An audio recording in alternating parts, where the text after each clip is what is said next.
with MaryvilleSaints.com and Saints Vision as we continue to catch up with our coaches. And normally we talk to our head volleyball coach, Gretchen Moser, in the fall, but due to COVID and all the great stuff that's been going on, we will be talking to Coach Moser here in the spring as they started their season. And, Gretchen, I know wins and losses, it's not where you want to be, but watching the team last weekend at home, my gosh, what a great improvement that you've seen with this group, and especially the freshmen that have come in. Yeah, no question. I mean, I think the girls are working hard in the gym. They're applying the things that we're trying to teach them. And every year we get stronger and more educated on the game. And we've seen, improvements, and especially even starting the fallout. And you're right. I mean, obviously, we're hoping to get some of those wins, but it's going to be a learning curve with such a young team. But those are the things that we get to look forward to down the road. Yeah, and you've kind of had to change a lot of stuff. I mean, obviously, playing in the spring and not having the normal, fall and having the time before the season. And so, how have you, as a head coach and your coaching staff, had to adapt to moving everything into the spring? It's been interesting, and I know some of the other schools in our conference had spent more time in the gym in the fall to be able to pinpoint some of their areas of weakness. I think Maryville's done a great job of, keeping our student athletes safe and our, within the classroom and within the gym. So I think we were a little bit more limited on what we could do in the fall and the numbers we had. So we didn't really get the opportunity to see some of the weaknesses that stand out more once we get to this point in a normal season. And then obviously you have a normal spring season to be able to refine them to get ready for the next fall. So we're kind of doing a whole lot of overload training in a sense of the skill sets and the IQ of the game in a really short period of time, and asking the kids to kind of, soak in a lot of information. So yeah, I think it will continue to improve as we play the competition, and they're learning from that experience alone. And this is a year too to where I'm sure you're relying heavily on your upperclassmen. I mean, this is a super young team, and some great freshmen coming in, but leaning on Faith and leaning on AJ as those upperclassmen. I mean, they're the ones that are going to have to take control and kind of help maneuver everybody through this. And they have. I mean, actually, those kids have been incredible, and not just through the fall, but even now, currently in the season.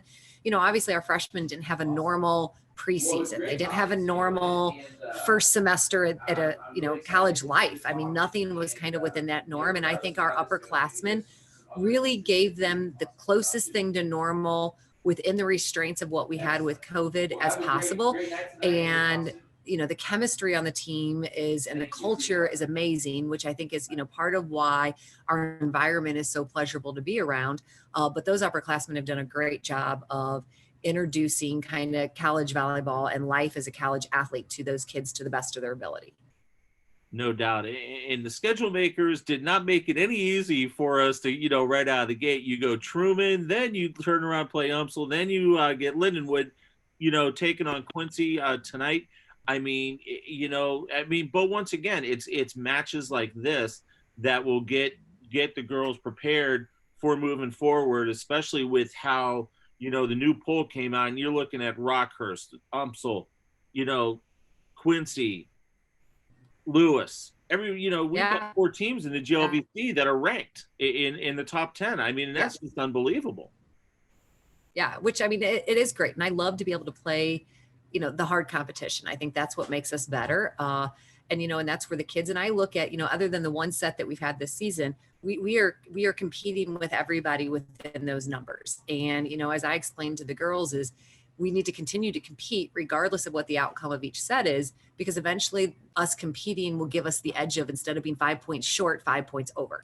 And especially for our young athletes that are doing this for the first time, to understand that, it's a process, and it takes time to get to where we want, but there's no question we're heading in the right direction. Absolutely. Well, you head up to Quincy to take on the Hawks. Talk a little bit about, them, and obviously they've had a couple big wins to start the spring season off as well. Yeah, no, they have. They're a strong team, got some great pins that attack and score points. And I mean, for us, it's basically, as we've tried to tell the girls, is as coaches, we go and watch obviously the opponent and know kind of what they do and what systems they run. We need our kids to worry about what they do on our side of the net at this point and get better there, so that when we're executing, we can actually have the opportunity to score.